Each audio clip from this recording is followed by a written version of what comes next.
Kain tayo guys. Yung paborito, pancit canton.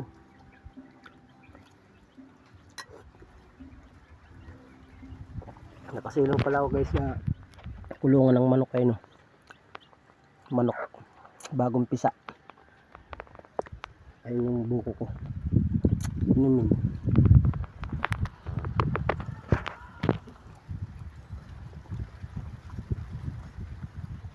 Mainit kasi guys eh.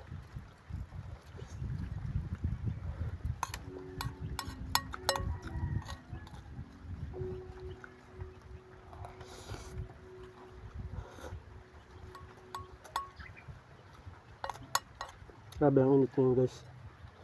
Auno. Sobra. Kaya lalakasan nyo guys sa tubig. Mahirap na stroke.